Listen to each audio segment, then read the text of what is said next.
कोई इंपोर्टेड वस्तु हम नहीं लेंगे युद्ध के समय में, क्योंकि राष्ट्र के स्वाभिमान की रक्षा वो पहला काम है हमारा।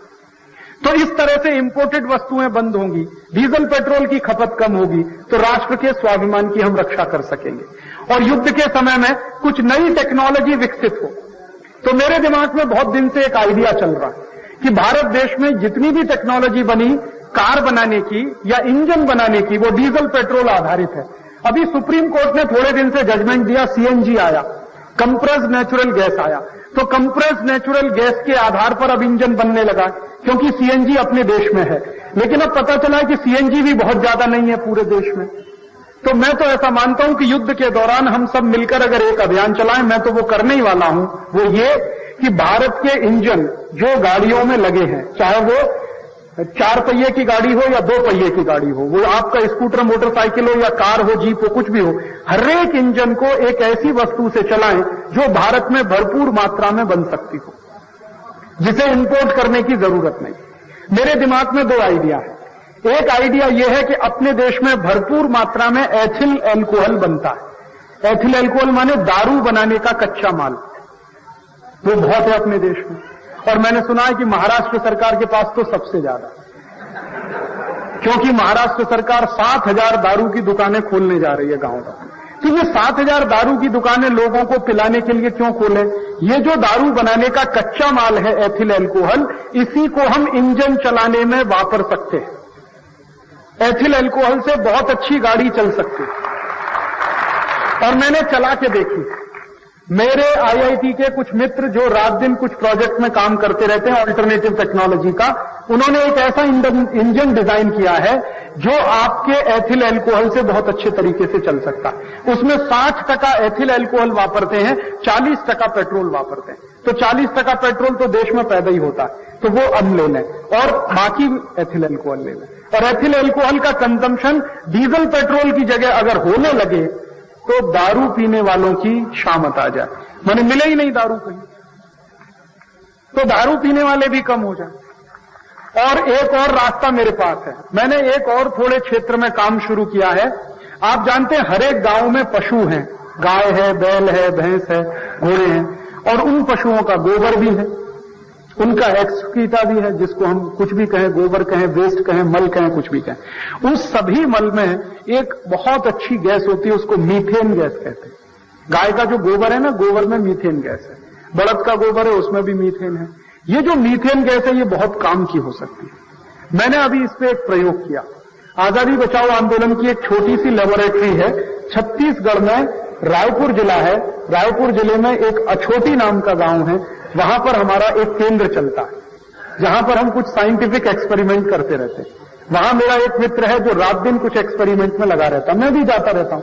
तो अभी कई दिनों से हमारा दिमाग ये काम कर रहा है कि ये जो गांव गांव में मीथेन गैस है, इससे चलाओ अपनी गाड़ी। तो अब हमने गाड़ी चलाने का एक्सपेरिमेंट तो सफलतापूर्वक पूरा किया और मीथेन से बहुत अच्छी गाड़ी चलती है। और हम वहां अछोटी गांव में अपने केंद्र की 4 पहिए की गाड़ी और 2 पहिए का स्कूटर दोनों मीथेन गैस से चलाते हैं। 1 पैसा भी डीजल और पेट्रोल हम नहीं वापरते और मीथेन गैस से दोनों चलते हैं। तो आप पूछोगे खर्च क्या आता है? मेरा जो स्कूटर वहां मीथेन गैस से दौड़ता है, वो स्कूटर 1 किलोमीटर जब चलता है तो खर्चा मात्र उसका 13 से 14 पैसा आता है। 1 किलोमीटर मात्र 13-14 पैसा। मेरी 4 पहिए की गाड़ी जब चलती है और मीथेन गैस से 1 किलोमीटर, तो उसका खर्चा 35 से 40 पैसा आता है बस। और यहां डीजल पेट्रोल से आप गाड़ी चलाओ, 1 किलोमीटर का खर्च कम से कम 2.5 से 3, 4, 5 रुपए तक आता। मेरा तो 25-30 पैसे में ही काम चल जाता। अब मैंने क्या शुरू किया है कि ये जो मीथेन गैस है, ये इसी इंजन में काम कर सकती है जो इंजन आपके पास है, एग्जिस्टिंग इंजन। उसमें कोई चेंज करने की जरूरत नहीं। बस उसमें प्रॉब्लम क्या आ रही है? प्रॉब्लम ये आ रही है कि वो मीथेन गैस को सिलेंडर में कैसे भरे, क्योंकि ओपन है, वो तो खुली हुई है। तो अभी हम लोग सारा रात दिन मगजमारी कर रहे हैं कि इसको सिलेंडर में कैसे भरें। तो मैंने एक छोटे सिलेंडर बनवाए, छोटे छोटे 1 किलो 2 किलो के। तो छोटे सिलेंडर में भरना आसान है, उसके लिए एक मशीन डिजाइन किया। वो मशीन उसी गांव में हमने लगवाई। 3.5-4 लाख रुपए में मशीन बनके तैयार हुई। उसका डिजाइन हम लोगों ने तैयार किया। अब वो मशीन क्या करती है? छोटे गैस के सिलेंडर भरती है। तो एक किलो, 1.25 किलो, 1.5 किलो का सिलेंडर स्कूटर में बड़े आराम से फिट होता है और स्कूटर उससे बड़े आराम से दौड़ता है। अब मैंने ये सोचा है कि ये काम अगर हम करें तो पूरे देश में बड़ी क्रांति हो सकती है। कैसे? हर एक गांव में मीथेन गैस है और इफरात में है, क्योंकि हर एक गांव में गाय, बैल, बकरी, घोड़े सब हैं, तो उनका वेस्ट भी है। वेस्ट है तो मीथेन गैस है, और वो वेस्ट तो बेकार ही पड़ा हुआ है। हम उसको ठीक से खड्डा खोद के डालें, गोबर गैस के प्लांट लगा लें, उसमें से मीथेन गैस का प्रोडक्शन हो, वो मीथेन गैस को सिलेंडर में भर लें, सिलेंडर में भर के हमारी गाड़ी में लगा लें, गाड़ी उससे दौड़ना शुरू करे, तो भाड़ में जाए डीजल और भाड़ में जाए पेट्रोल, अपने को क्या लेना देना नहीं। तो ये युद्ध अगर आया तो मेरी तैयारी इस बात की है कि हम इस दिशा में काम करेंगे। अपने को ना अमेरिका के साथ जाना है ना इस्लामिक देशों, अपने को अपना रास्ता बनाना है, और अपना रास्ता इसी में से बनेगा। कोई लोग कहते हैं कि राजीव भाई आप क्या मानते हैं? मैं उनको कहता हूं कि हमें अमेरिका से आगे जाना है, हमें ये इस्लामिक देशों से भी आगे जाना। तो अगर उनसे आगे जाना है तो नया रास्ता बनाना होगा। उनके रास्ते पर चलकर आप उनसे आगे नहीं जा सकते। अगर आप उनको फॉलो कर रहे हो तो उनके पीछे ही चलेंगे, अगर आप उनको बाईपास करेंगे तो आप उनसे आगे निकलेंगे। तो ये बाईपास कैसे करेंगे? अब तक हम उनको फॉलो कर रहे हैं डीजल पेट्रोल की टेक्नोलॉजी को ही अपने देश में इंपोर्ट करके, ये तो हमने फॉलो किया। अब इसको बाईपास कैसे करेंगे? डीजल पेट्रोल की टेक्नोलॉजी को हटाओ, मीथेन गैस की टेक्नोलॉजी को लाओ, तो बाईपास कर लेंगे। और हर एक गांव में मीथेन गैस है, तो मैं तो सपना देखता हूं कि हर एक गांव में एक मीथेन गैस का पंप हो जाए और उस पंप पे मीथेन गैस भरना शुरू हो जाए।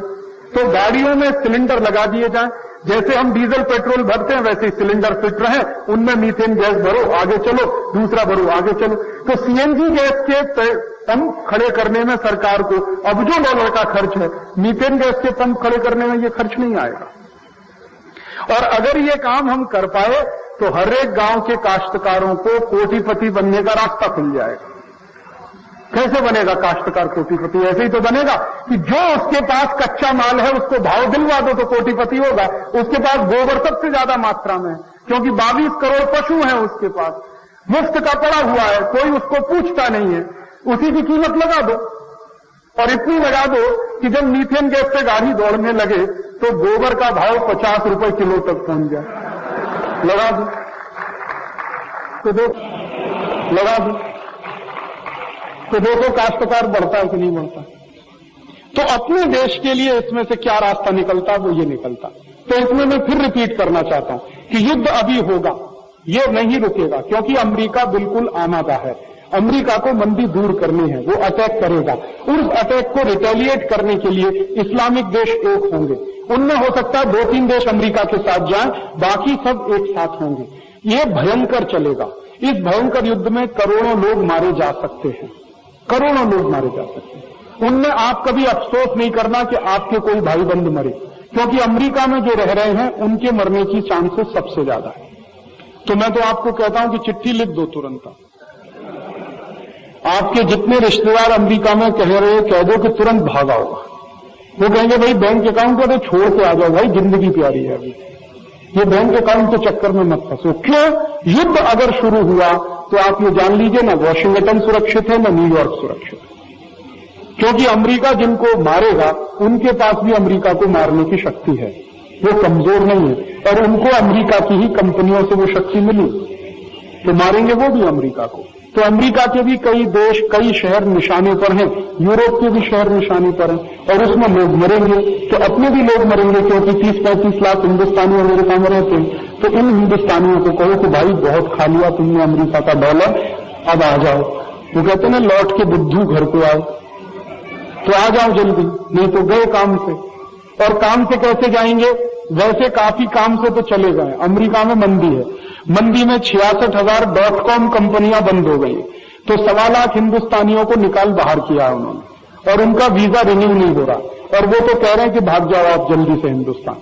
अब ये ही लालच में है जो वहां पड़े हुए हैं, ये इस लालच में कि शायद कल नौकरी मिल जाए, परसों नौकरी मिल जाए। तो आप उनसे कहो कि बहुत लालच हो गया, अब ज्यादा चक्कर में मत फंसो, जिंदगी बचानी है तो भारत में वापस आ जाओ। फिर पूछेंगे काम क्या है, तो अपने पास बहुत काम है, बुलाओ तो सही ना। ये मीथेन गैस का जो सिस्टम चलेगा इन्हीं में लगाएंगे ना सब। बहुत काम है अपने का, काम की कुछ कमी नहीं। क्योंकि जब ये सिस्टम चलेगा ना तो टेक्नोलॉजी बनेगी, डिमांड खड़ी होगी तो सप्लाई साइड लानी पड़ेगी, तो कई प्रोडक्शन यूनिट लगानी पड़ेगी, उसको कौन चलाएगा? यही लोग चलाएंगे। आ जाए तो काश्तकार तो कच्चा माल सप्लाई करेगा, ये उसकी टेक्निकल साइड संभालेंगे, और हो सकता है इसमें से कोई नई चीजें भी निकला।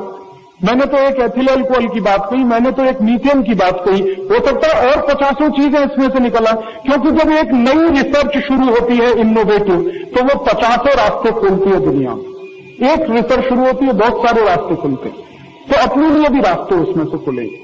तो जब युद्ध हो तो हमें हमारे देश के लिए स्वाभिमान की रक्षा करनी है, और स्वाभिमान की रक्षा करने के लिए हमें संकल्प लेना होगा।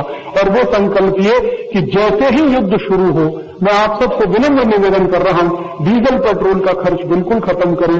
जो गाड़ियों से चल रहे हैं वो साइकिल पे आ जाए, साइकिल वाले साइकिल से चलें, नहीं तो पैदल चलें। जितना साइकिल और पैदल चलने का काम आप करेंगे, डीजल पेट्रोल का कंजम्पशन उतना कम होगा। और ये संदेश अगर अकोला शहर से गया तो मुझे बहुत खुशी होगी। अकोला शहर अगर ये संदेश दे पूरे देश को कि जैसे ही युद्ध शुरू हो, अकोला में हजारों लोग साइकिल पर आ गए, हजारों लोग पैदल आ गए, तो सारा देश देखेगा कि देखो ये अकोला वाले इतिहास बनाए। आप बनाइए इतिहास, आपके सामने बहुत अच्छा मौका। ये मौके बार बार नहीं आते। इतिहास में नाम दर्ज करा लीजिए कि जब तीसरा विश्व युद्ध हुआ था तो अकोला के नागरिकों ने इतिहास बनाया था, और वो इतिहास यही कि हम हमारे सुख सुविधाओं को छोड़कर साइकिल से चलेंगे, पैदल चलेंगे, देश के स्वाभिमान की रक्षा करेंगे। हम स्वाभिमान की कीमत पर अपने सुख सुविधाओं में नहीं फंसेंगे।